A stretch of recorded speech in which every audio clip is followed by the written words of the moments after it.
Welcome to Slot Cars, What Character? This is episode 13, and in this episode I'd like to focus on motorcycles and quads and dirt bikes and everything else along that line of these fascinating, different slot cars. Something way out of the norm. That's what I like to do in my series of What Character.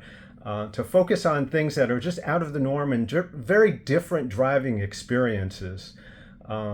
Each one of these are, for the most part, they're a little top heavy and difficult to drive. So not really for younger children, but that's something that you can get for somebody who might love motorcycles or just into, quads and just loves that aspect of, doing things.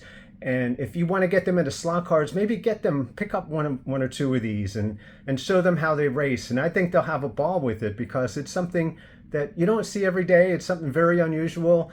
It's tricky to drive, but once you get the habit, they're a lot of fun and very, very good idea for these companies to put these out. Now, this started back in the 1960s with the Aurora Thunderjet. This was the Thunder Bike, they called it, and this one was way out of proportion with the rest of the Thunderjet cars. It's more like a 1/32nd scale, even larger, that rider, than 1/32nd scale. Just a very large object on the track compared to the rest of the Thunderjets. But to me, it works.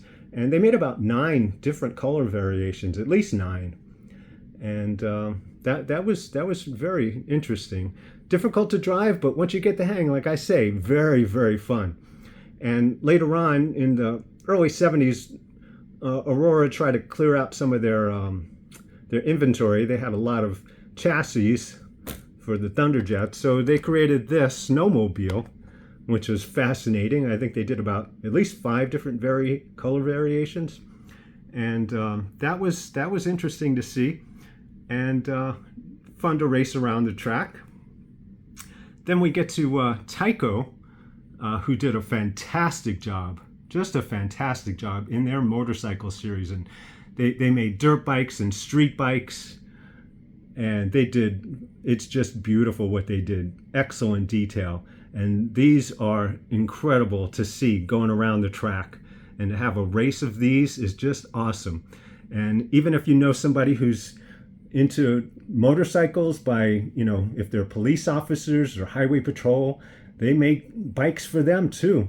And that would be something to lure somebody into the slot car hobby. If they're a police officer or if they have respect for the law and they want to have a motorcycle bike from a police officer, that would be a great way to introduce them into slot cars. And they are a lot of fun, like the rest of these, a lot of fun to drive.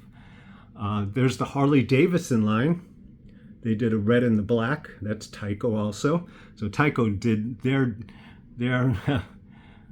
due diligence in making these motorcycles, and they're fantastic. Lifelike got into the business with quads.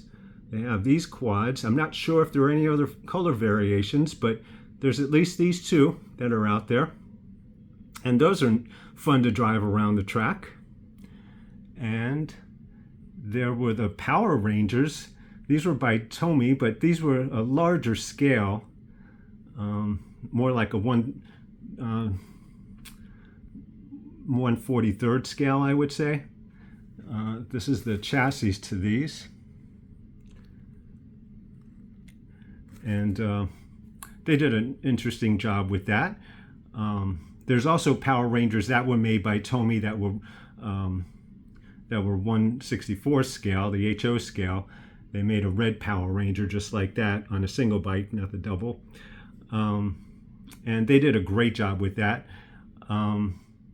Mattel, in the 1/43rd scale, made this Joker mobile. Did fantastic work with this.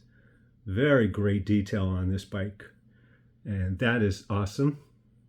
And Carrera Go did the Ninja Turtles.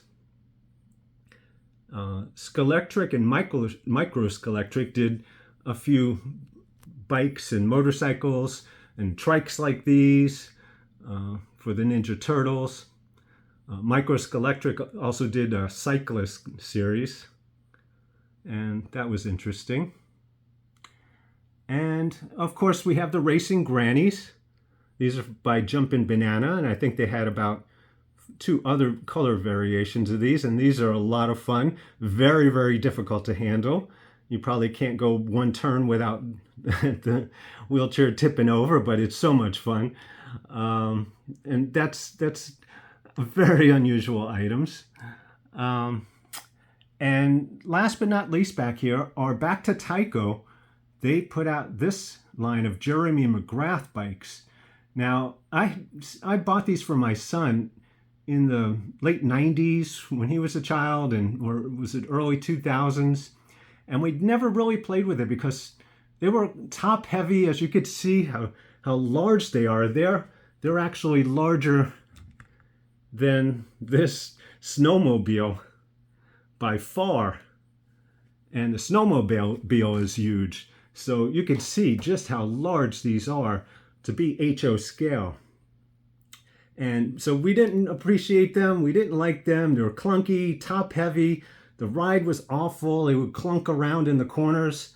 So I just filed them away. But I recently brought them back out, and I'm just going to show you just a little bit of this car going around the track. This McGrath bike, I should say, going around the track. And it's actually a lot of fun. We're going to try to drive with one hand. I think I better focus on just these turns here. And see if I can get it to where it kicks out. And that saves... No, I went too far.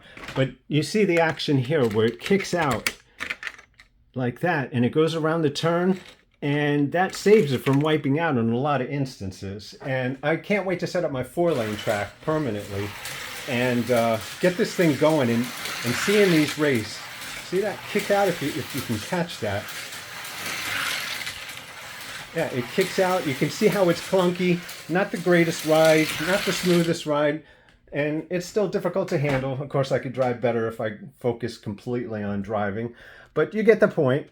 And I'd love to see 4 of these on a 4-lane track. Something that it surprises me how much I love these now, because for decades I just had them packed away and I never really considered them much of anything. They were just some bad invention is what I thought. But now I love them, and they're just such a different experience. And there is actually a 4th bike, but I believe it's the same colors, maybe it's the same colors as this one here.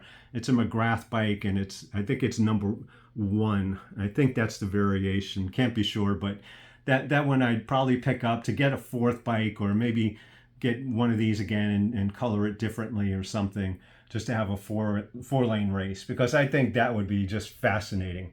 So this was my series, episode 13, Slot Cars What Character, and I hope you enjoyed it. And if somebody you know may be interested, show them one of these bikes and say, hey, or give them one of these bikes. These are all mass-produced pretty much, and not too difficult to pick up in most instances, as I try to keep the cars in my series that way, to where they're not, they're not customs or anything like that. These are cars that were well produced, that can be purchased and can be found with some hunting and some time.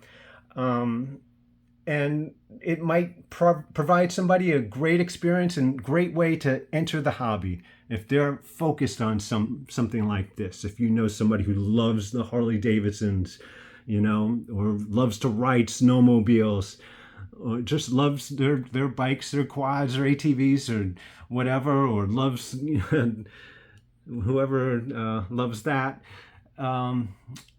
this might be the perfect way to introduce them into the hobby. And thank you for watching, and have a great day. And there'll be more in this series as I'm bringing these into the limelight, and hopefully they'll be appreciated much more in the future. All right, thanks.